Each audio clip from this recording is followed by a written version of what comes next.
Hey guys, so like many of you, I woke up this morning. I took a look at the latest global lab patches and I thought I had a massive heart attack because I see that our damage got nerfed by 33 and 32%, so it seems on global lab.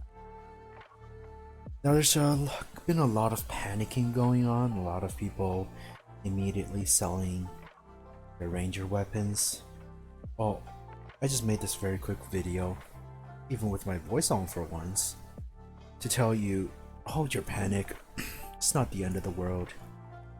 Don't look at these percentages and think that these are immediately what's gonna happen. Really, these patch notes are really badly presented. Because there's no reason why they even needed to talk about these percentages. What they should have said is, you fuck with the numbers, now go test. Now why is that? Well, do you guys remember when we had the leak of data mine class modifiers? These things that tell you so and so class deals so and so class deals so and so percentage damage with so and so class, yada yada. So there's kind of an artificial damage reduction percent that we absolutely know nothing about. Well, today on lab, what they did is they messed with those percentages. So basically, now that the percentages have messed with, we don't actually know what like plus 12% or minus 33% actually means, which is why I went ahead and hopped onto Global Lab and tested. Now, these are my results. I'll have a link to the spreadsheet in section. From first glance, it does look like we did get nerfed by a certain degree. The test was done on lab with Kaidict gear, the shitty lab trial gear, which is 257 AP, 255 AP, 257 Awakening AP. And I compared to lab versus similar geared shy friend of mine. His name is Phelsong. I'll have a link to his channel as well. He's a really dedicated math guy. Really need a lot more guys like him in this community, but I digress. On live, I had 257 AP and 259 Awakening because I have journals on live. This, of course, means that the gear difference plus the fact that the trial gear on live has Kazarka stats. It's the Kaidic gear. Lab does not have a lot of the sublight stats. Plus, I have accuracy and AP from guild buff, and I wasn't able to get a villa in time on lab this morning.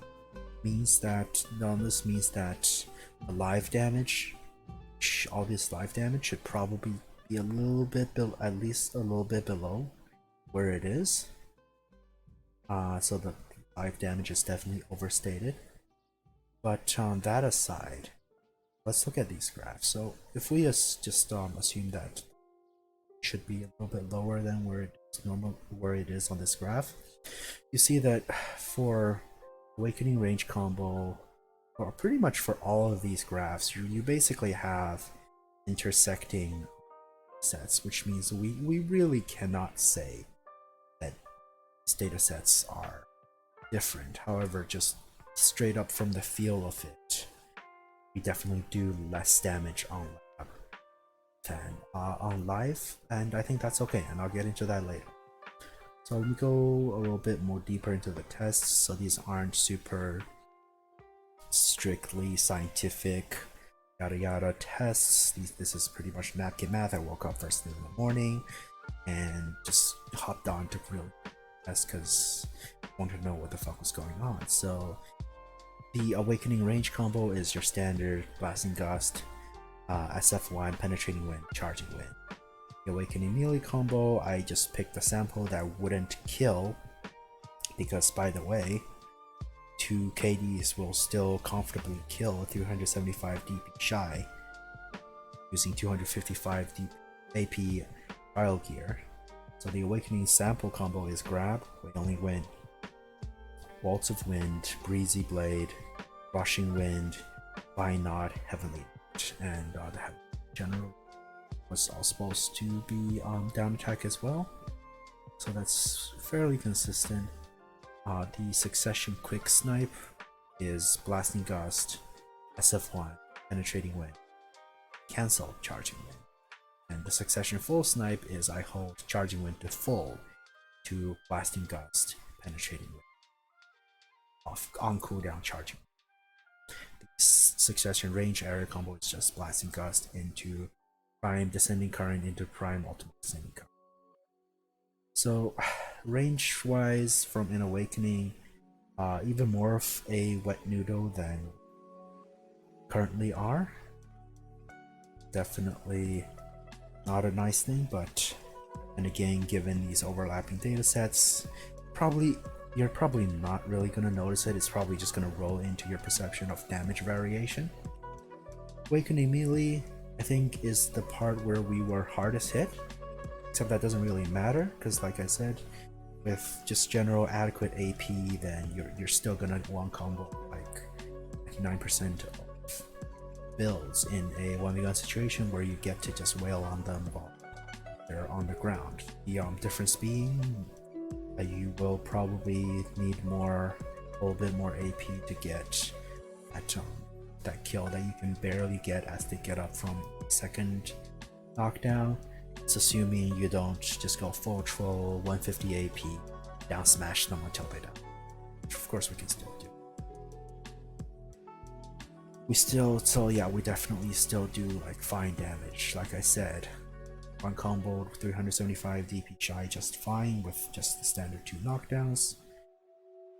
And now moving on to Succession, the Quick Snipe. So even not accounting for the fact that we have better gear on live, pretty much have kind of intersecting data sets, which is kind of hilarious because pretty much it's not enough of a damage variation for me to say either one is different. Succession Full Snipe, I hated this test. Charging Wind is the most inconsistent skill in the world. That's regardless of how much damage it does.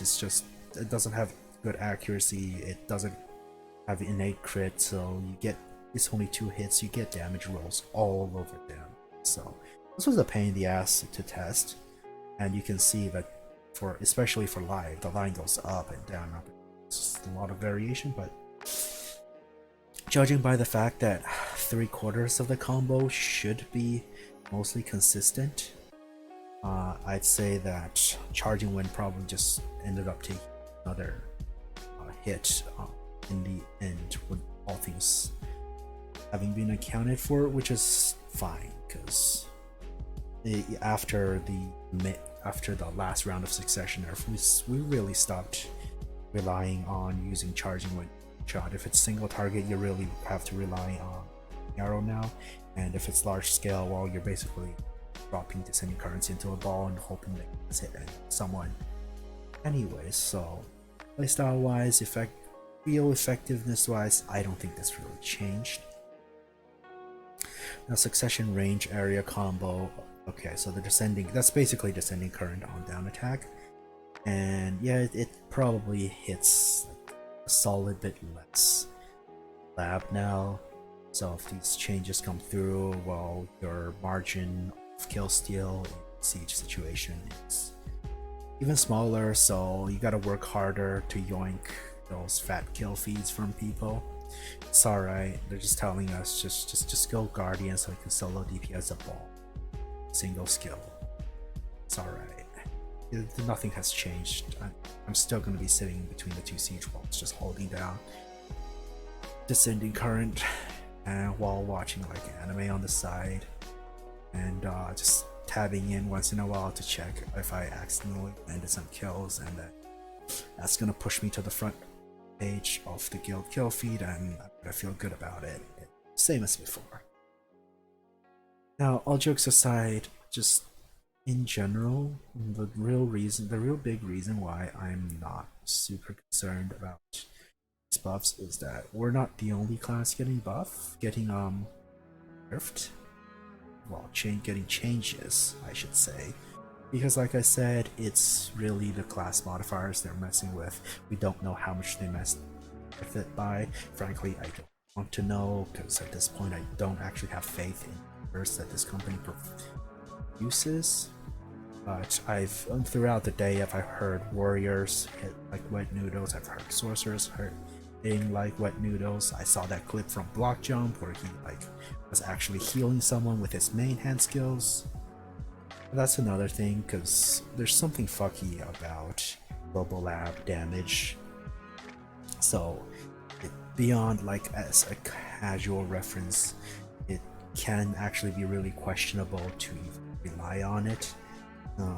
It's a real indicator of class performance, but overall, I would say the PA's been making it harder and harder for people to just insta-gib each other. So in other words, with all these HP journals, HP buff, siege HP buff, damage nerfs that they keep adding in, what they're doing is it's a global damage nerf, which for us, for our awakening, that's pretty good, because we do not have spam iframes. We rely on holding out the entire super armor duration on Breezy Blade and Rushing Wind, and during that time, big issue was that you couldn't use super armors like that because you just die to raw standing up chip damage. But with more, with less damage globally, hopefully we can better use of our super armors. And then once we get the CC in, of course, like I said, I don't think our combo ability on the ground is really affected at all. So, in conclusion, I'm not giving PA my money. I'm not rolling off Ranger. I'm gonna keep playing my Siege Witch because PA is PA, and if you're a caster in Siege, you're into your guild. But beyond that, you know, Ranger's still the fun, versatile, high skill cap class that has always been. Awakening, of course, Succession. Succession is Succession. Succession is Rat on the Rooftop. That's a different skill set. We don't talk about that here. But yeah, no, I don't think you should be panicking. I don't think you should be selling your Ranger weapons. I think we need to see how many and in what state these buffs come to live server, and I would encourage everyone to really pay attention to developments in balance, because the developers do seem to be making a effort, no matter how misguided seeming, at balancing the game, and I think we should give them the benefit of the doubt, and that at some point we're gonna look back and see that Black Desert Online is in a better state than we felt it was at this point in time. So yes, sorry about the relatively rambly nature of this talk. I didn't script this, it's pretty much just off the top of my head, but I hope these tests and numbers have helped you to convince you that these are not apocalyptic nerfs, and that there's no need to put your weapons up at min price. Yep, thanks everyone for dropping by, and we'll see you in game.